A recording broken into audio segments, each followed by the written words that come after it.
आज हम बुंदेलखंड के दिल में मौजूद एक ऐसे किले की गहराई में उतरने वाले हैं जो सिर्फ पत्थर और चूने का ढांचा नहीं है। नहीं, बिल्कुल नहीं। ये तो हजारों साल के इतिहास, माइथोलॉजी और इंसानी जिद की एक जीती जागती कहानी है। हम बात कर रहे हैं कालिंजर किले की। ये वो नाम है जिसे सुनते ही अजेय शब्द दिमाग में आता है और जिसका रिश्ता सीधे भगवान शिव से जुड़ता है। बिल्कुल। आज की हमारी पड़ताल का मकसद इस किले की कहानी की परतें खोलना है। मतलब इसके नाम के पीछे की पौराणिक कथा से लेकर चंदेल राजाओं के उस सुनहरे दौर तक, जब ये उनकी आन बान शान हुआ करता था। हाँ, और हम ये भी देखेंगे कि कैसे महमूद गजनवी से लेकर शेरशाह सूरी तक बड़े बड़े हमलावरों ने इसकी मजबूती को परखा। हमारे पास जो स्रोत हैं वो इसके इतिहास और बनावट के कई राज खोलते हैं। तो चलिए इस कहानी को समझना शुरू करते हैं। और ये सवाल भी बहुत दिलचस्प है कि आखिर इसमें ऐसा क्या था, क्यों इसे भारत के सबसे मजबूत किलों में गिना जाता था?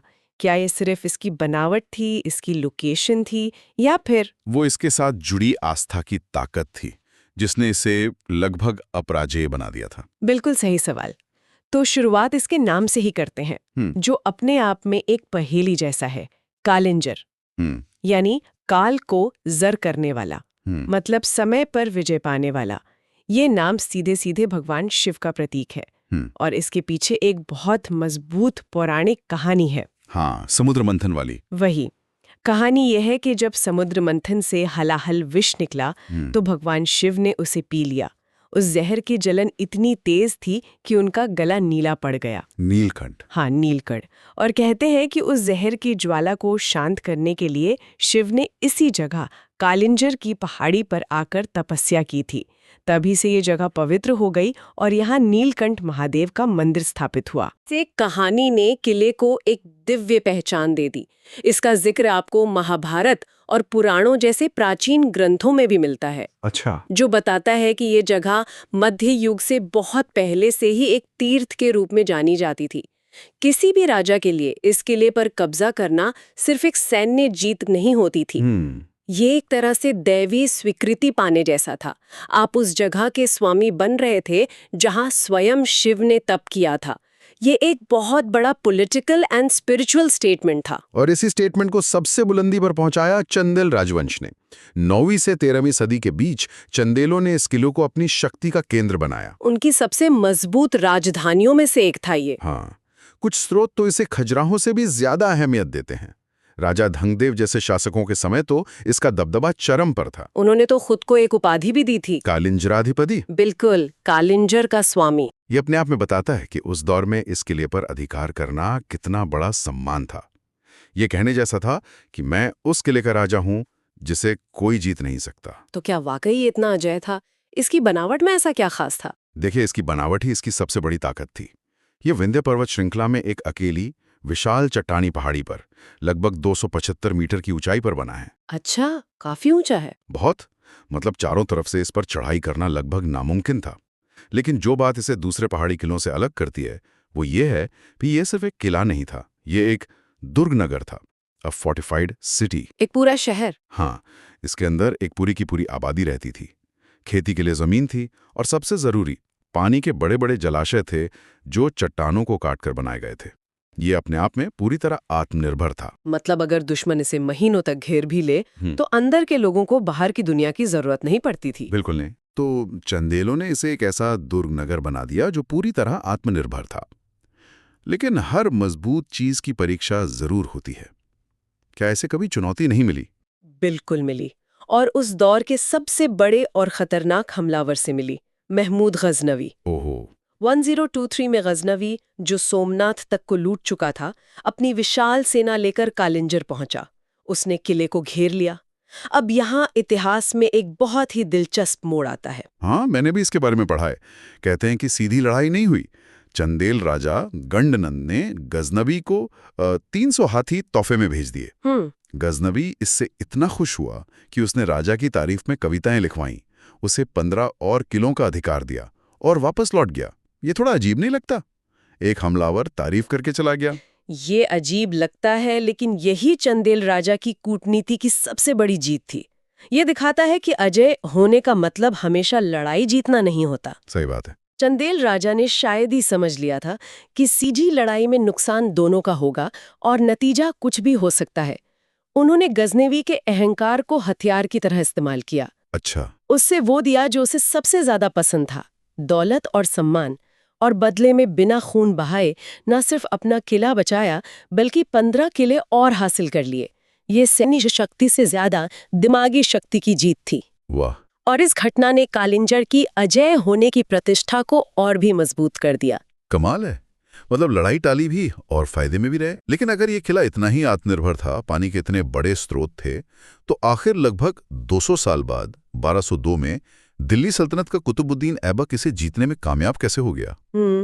कहीं तो कोई कमजोरी रही होगी। आपने बिल्कुल सही नस पकड़ी है। कमजोरी किले की बनावट में नहीं, बल्कि घेराबंदी की लंबाई और किस्मत में थी। किस्मत? हाँ, कुतुबुद्दीन ऐबक ने एक बहुत लंबी और भीषण घेराबंदी की। उस समय चंदेल राजा परमार्दी देव का शासन था।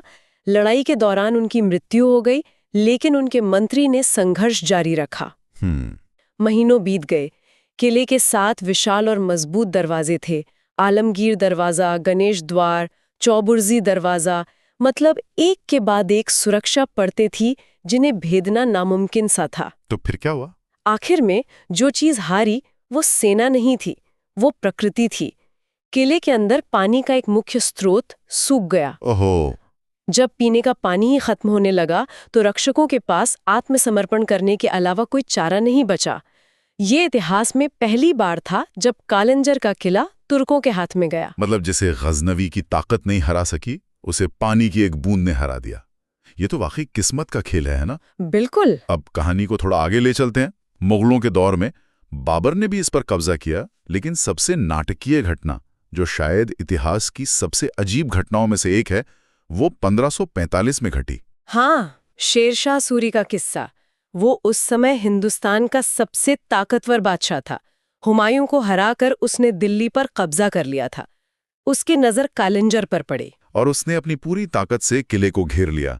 घेराबंदी कई महीनों तक चली। और फिर वो हुआ जिसकी किसी ने कल्पना नहीं की थी। शेरशाह अपनी जीत को लेकर पूरी तरह आश्वस्त था।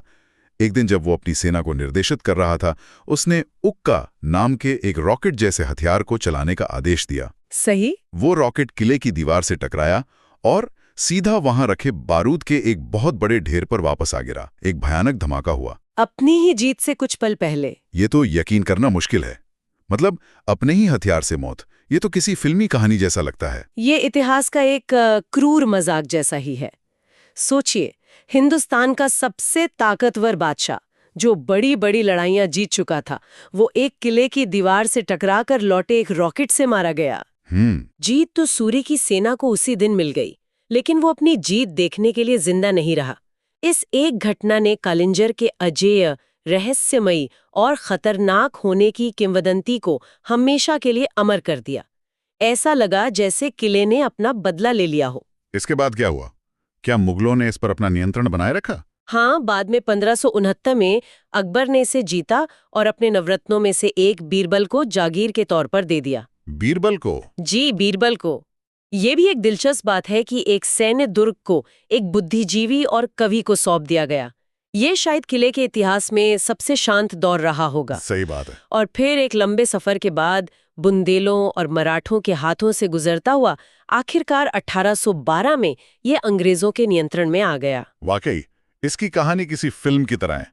चलिए अब दीवारों के अंदर झांकते हैं, क्योंकि बाहर से जितना ये अभेद्य और खतरनाक लगता है, अंदर से उतना ही कलात्मक और रहस्यमयी है। नीलकंठ मंदिर की बात करते हैं। बिल्कुल। स्रोत बताते हैं कि ये एक वास्तुशिल्प का चमत्कार है। चमत्कार ही है। ये मंदिर कोई ईंट पत्थर जोड़कर नहीं बनाया गया है। इसे एक ही विशाल चट्टान को काटकर तराशकर बनाया गया है। अच्छा। इसके गर्भगृह में एक शिवलिंग स्थापित है, जिस पर ठीक ऊपर की चट्टान से प्राकृतिक रूप से पानी की बूंदें लगातार टपकती रहती हैं साल भर। मतलब कुदरती अभिषेक। हाँ, अपने आप में एक कुदरती अभिषेक। मंदिर के प्रवेश द्वार पर चंदेल शासक परमार्दी देव का एक शिलालेख भी है, जो इसके ऐतिहासिक महत्व को साबित करता है। और मैंने उस विशाल काल भैरव की मूर्ति के बारे में भी पढ़ा है, जो मंदिर के ठीक ऊपर चट्टान में उकेरी गई है। हाँ, वो चंदेलकालीन मूर्तिकला का एक बेहतरीन नमूना है। भगवान शिव के रौद्र रूप काल भैरव की वो प्रतिमा लगभग 24 फीट ऊंची और 17 फीट चौड़ी है। उसमें 18 भुजाएं हैं और वो बहुत ही प्रभावशाली दिखती है। वो प्रतिमा वहां आने वालों को शक्ति और भय दोनों का एहसास कराती होगी। ये बताती है कि ये किला सिर्फ सत्ता का नहीं, साधना का भी केंद्र था। जिसमें पत्थर का एक बिस्तर और तकिया बना हुआ है। हाँ, मैं सोच रहा हूँ उस पत्थर के बिस्तर पर लेटना कैसा लगता होगा।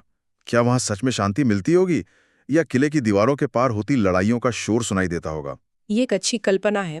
माना जाता है कि ये गुफा तपस्वियों और साधुओं के आराम करने के लिए थी। इसके अलावा किले की इंजीनियरिंग का सबसे बड़ा सबूत है इसके पानी के स्रोत। हाँ, वो जरूरी थे। बहुत। पाताल गंगा और पांडुकुंड जैसे विशाल जलाशय जो दिखाते हैं कि उस समय पानी बचाने और जमा करने की व्यवस्था कितनी उन्नत थी। ये सिर्फ तालाब नहीं, बल्कि चट्टानों को काटकर बनाए गए इंजीनियरिंग के नमूने हैं जो इस दुर्ग नगर की जीवन रेखा थे। तो इस सब का क्या मतलब निकलता है? जब हम कालिंजर के बारे में सोचते हैं तो क्या सोचना चाहिए? मेरे हिसाब से कालिंजर का किला सिर्फ एक खंडहर नहीं है, ये समय की ताकत का एक स्मारक है। यह हमें बताता है कि कैसे भूगोल, धर्म और इंसानी महत्वाकांक्षा मिलकर इतिहास को आकार देते हैं। ये उस शक्ति, आस्था और उस अजेयता का प्रतीक था जिसे भेदने में सदियां लग गईं, और जब वो भेदा गया तो तलवार से नहीं बल्कि प्रकृति और किस्मत के खेल से। और इसका सार शायद दो बातों में है। पहली, इसकी स्ट्रेटेजिक और वास्तुशिल्पी श्रेष्ठ था, जिसने इसे पहाड़ों पर बने किलों में सबसे ऊपर का दर्जा दिया। बिल्कुल। और दूसरी, इसकी गहरी आध्यात्मिक